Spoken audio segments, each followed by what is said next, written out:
तो rear tyre का मैं पूरा हवा निकाल देता हूँ यहाँ पे।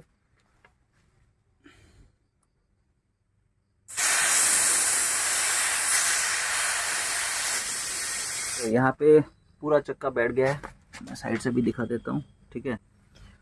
तो अभी देखते हैं कि इसको कितना टाइम लगता है फिलअप करने के लिए, और आपको फुल प्रोसेस पे दिखा दूँ कैसे टायर इन्फ्लेटर को यूज़ करना है। ओके, यहाँ पे जो पावर कॉर्ड है आपको यहाँ पे सॉकेट में लगा देना है। ओके, गाड़ी का इग्निशन पहले ऑन करना है मुझे।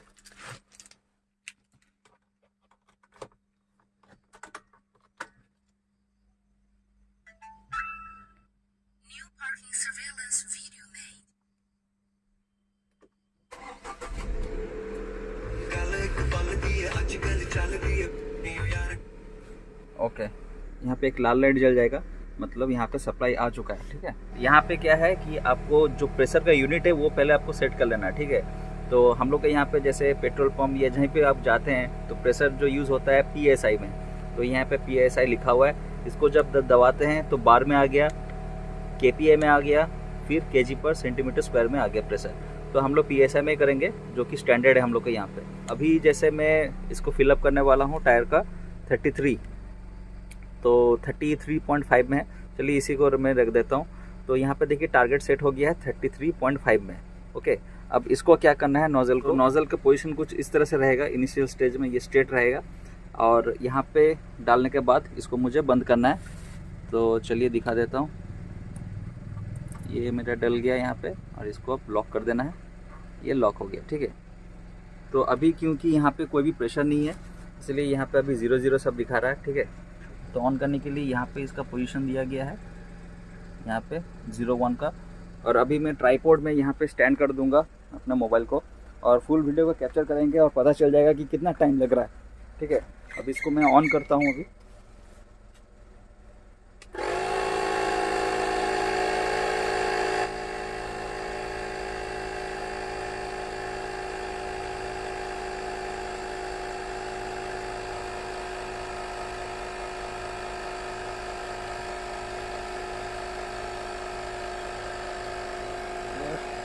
क्लोज लुक देना भी ज़रूरी है।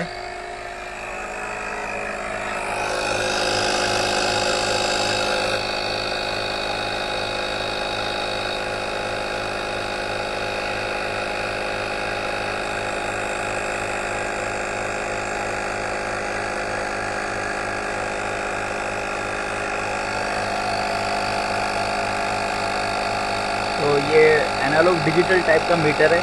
साइड में आप एनालॉग टाइप का भी देख सकते हैं। और धीरे धीरे मैं देख रहा हूँ कि टायर उठने लगा है, हाइट इसका। नज़दीक में था इसलिए आपको लग रहा होगा कि ये बहुत ज़्यादा साउंड कर रहा है, लेकिन उतना भी नहीं। कंप्रेसर है तो साउंड तो थोड़ा करेगा। मैं थोड़ा दूर से भी आपको दिखा देता हूँ। मैं अभी गाड़ी का सामने पॉइंट में हूँ, अभी यहाँ पे हूँ वहीं, ठीक है। और वहाँ पे मेरा काम चल रहा है, तो आवाज़ उतना भी डिस्टर्बिंग नहीं है। अगर आपको लगता है बहुत ज़ोर से आवाज़ आ रहा है, ऐसा नहीं है।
तो ये चीज़ मैं वीडियो के इनिशियल स्टेज में आपको दिखा दे रहा हूँ।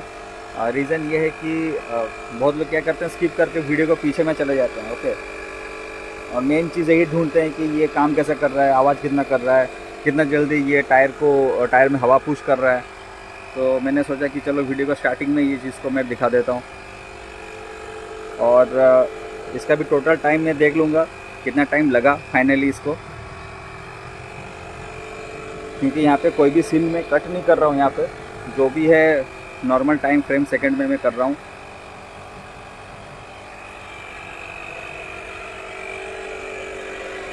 तो यहाँ पे हम लोग का 25 PSI तक अभी हो गया है।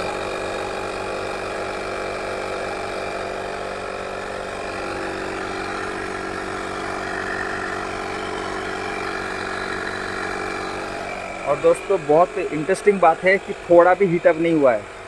मैं ऑनेस्टली आपको बता रहा हूँ, डिवाइस थोड़ा भी हीटअप नहीं हुआ है यहाँ अभी तक।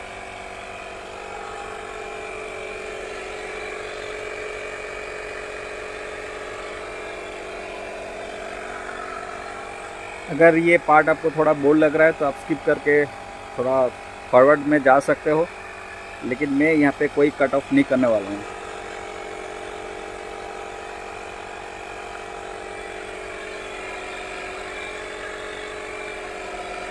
डिस्प्ले मुझे देख के बहुत बढ़िया लग रहा है, क्योंकि रात को भी मैंने टेस्ट किया। तो रात का व्यू भी देखें, यहाँ पे 30 तक आ गया है।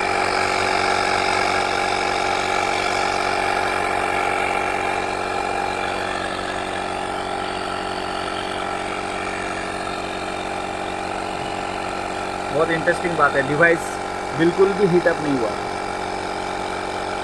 कंप्रेसर है जनरली थोड़ा हीट होना चाहिए, लेकिन यहाँ पे तो मुझे कोई हीटिंग का कुछ लग ही नहीं रहा है।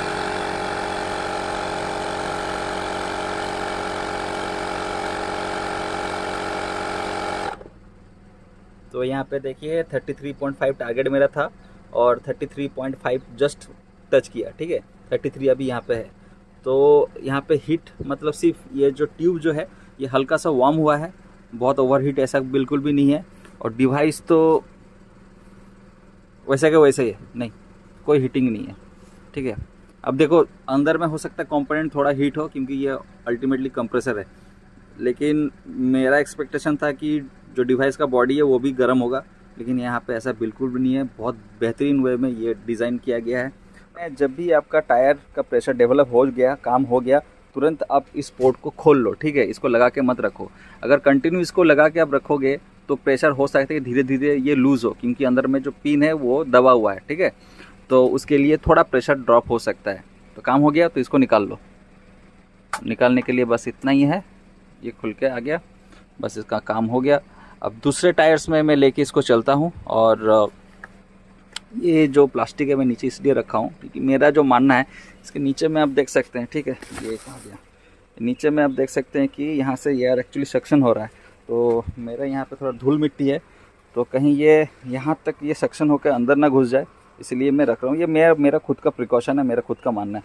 रख भी सकते हो, नहीं भी रख सकते हो। व्हील में भी कर लेता हूँ क्योंकि मुझे पता था कि प्रेशर थोड़ा कम है। तो यहाँ पे देखिए नोज़ल लगाते ही पता चल गया 28.5 यहाँ पे है। और यहाँ पे बहुत इंटरेस्टिंग चीज़ मैं आपको बताने वाला हूँ, ठीक है। देखिए मैं अपना टायर में हमेशा नाइट्रोजन भरता हूँ, अभी भी जो अंदर में है नाइट्रोजन है।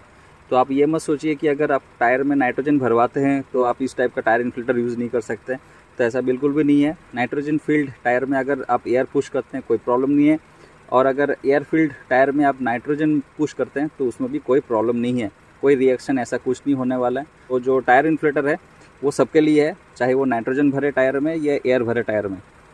अब प्रॉब्लम जो हुआ था जब मैं फ्यूल स्टेशन गया था भरवाने के लिए, तो वहाँ पे जब भी मैं भरवा रहा हूँ देख रहा हूँ कार का माइलेज मेरा ड्रॉप है। बाद में पता चला कि जो कैलिब्रेशन है फ्यूल स्टेशन में वो गड़बड़ है। अगर मैं बोल रहा हूँ उन लोग को 33 PSI देने के लिए, तो एक्चुअली 33 हो नहीं रहा है, वो 29-30 तक अटक जा रहा है, ठीक है। तो ये प्रॉब्लम था, इसीलिए फाइनली मैंने डिसीजन लिया कि टायर इन्फ्लेटर अब तो ज़रूरी है, क्योंकि माइलेज से मैं कोई कॉम्प्रोमाइज़ नहीं कर सकता। और फ्लिकरिंग करने के बाद स्टेबल हो जाएगा यहाँ पर, ठीक है। तो ये है आपका टायर का प्रेशर अभी, ओके। तभी इसको मैं ऑन करता हूँ।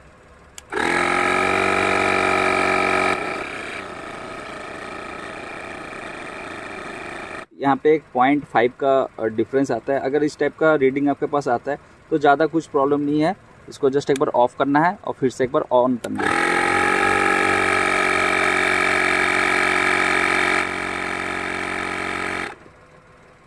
देखिए 33 आ गया। ओके, अब नोज़ल को खोल लेना है। मान लीजिए ऐसे अंधेरी रात में आप फंसे हैं और टायर पंचर हो चुका है, तो ऐसे तो कुछ भी दिखाई नहीं दे रहा है, लेकिन अब जो आपको टायर इन्फ्लेटर मिलता है, यहाँ पे एक बहुत बढ़िया चीज़ है कि इसको दबाते ही इसमें टॉर्च मिल जाता है। ठीक है, इमरजेंसी लाइट के हिसाब से ये काम करता है। और काफ़ी देख सकते हैं कि मैं यहाँ पे मोबाइल का लाइट बिल्कुल भी यूज़ नहीं कर रहा हूँ और काफ़ी अच्छे से ये लाइट स्प्रेड करती है।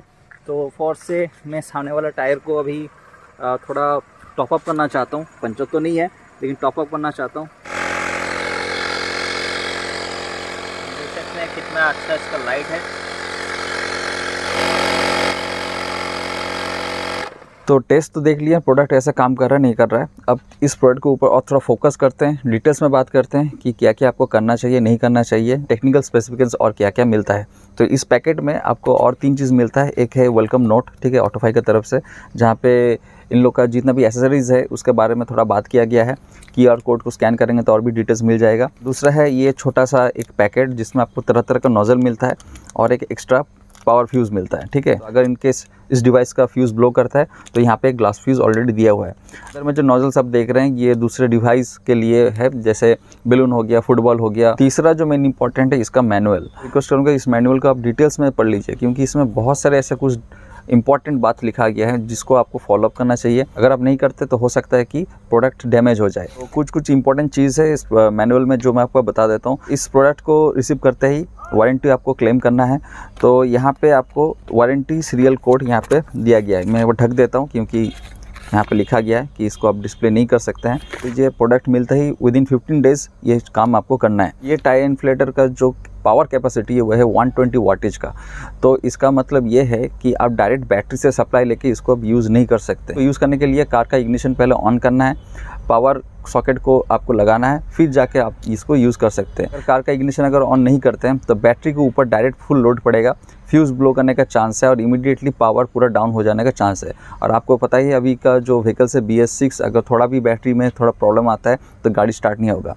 ये जो टायर इन्फ्लेटर है ये 150 PSI प्रेशर तक डेवलप कर सकती है। अब इसका मतलब ये नहीं कि आप ट्रक्स या बसेस में इसको आप ट्राई करोगे, ठीक है, इसका भी कुछ लिमिटेशंस है। इस डिवाइस को आप कंटिन्यू 10 मिनट तक यूज़ कर सकते हैं, ठीक है। उसके बाद आपको 7 to 10 मिनट के लिए एक छोटा सा गैप देना पड़ेगा, उसके बाद फिर से ये रेडी हो जाएगा काम के लिए। इस केबल का टोटल लेंथ है 4 मीटर, तो गाड़ी में कोई भी चक्कर में आप इजीली इसको मूव कर सकते हैं। इसको डिज़ाइन किया गया है 12 वोल्ट DC के लिए, तो गलती से भी आप 24 वोल्ट DC में इसको यूज़ मत कीजिए, प्रॉब्लम हो जाएगा। प्रोडक्ट का अगर बिल्ड क्वालिटी की बात करूं दोस्तों तो काफ़ी अच्छे से डिज़ाइन किया गया है, बहुत अच्छा आपको ग्रिप भी मिलता है। और अब मेरे हाथ एक ही हाथ में आप रखता हूं तो आप इसका साइज़ का अंदाज़ा लगा सकते हैं कितना छोटा सा ये डिवाइस है और इसका वेट भी ज़्यादा नहीं है। और नीचे में आपको 4 स्टैंड आपको मिलता है जो कि सिलिकॉन बेस्ड है, तो वाइब्रेशन के टाइम में ये ज़मीन से हिलेगा नहीं, तो उस चीज़ का भी इसमें ध्यान रखा गया है। दोस्तों टायर इन्फ्लेटर का सिर्फ काम इतना ही नहीं कि टायर में हवा भरना है, इसके बाद भी इसका बहुत सारा काम है, ठीक है, लेकिन वो काम इनडायरेक्ट वे में पड़ता है। आपके पास फुल कंट्रोल है टायर प्रेशर मेंटेन करने के लिए, इसका मतलब आपको अच्छा माइलेज भी मिलेगा, पेट्रोल जो कंजम्पशन जो होता है उसके ऊपर अच्छा आपको कंट्रोल भी आएगा। माइलेज अच्छा रहेगा तो पेट्रोल कंजम्पशन भी मंथली आपका कम आएगा। आपको पता है कि टायर का प्रेशर कम है, कहीं बाहर जब जाएंगे फ्यूल स्टेशन या लोकल स्टेशन में, वहाँ पे जाके मैं भरवा लूँगा और बार बार आपके दिमाग से निकल रहता है, ये आप ओवरलुक करते हैं। तो उससे होता है कि गाड़ी रनिंग टाइम में माइलेज ड्रॉप होता रहता है और धीरे धीरे पेट्रोल का जो कंजम्पशन है वो बढ़ते रहता है, इससे धीरे धीरे पैसा भी निकलता रहता है। तो पर्सनली मुझे ऑटोफाई एयर प्लस का जो टायर इन्फ्लेटर है बहुत बढ़िया लगा। इसका परचेस लिंक मैं नीचे दे दूंगा। इसी टाइप का इंटरेस्टिंग वीडियो आप देखना चाहते हैं, प्रोडक्ट रिव्यू आप देखना चाहते हैं, टेक्निकल वीडियो आप देखना चाहते हैं, तो मेरे इस चैनल ऑसम टेक राइडर को सब्सक्राइब कर लीजिए। Thanks for watching awesome tech rider and keep watching awesome tech rider.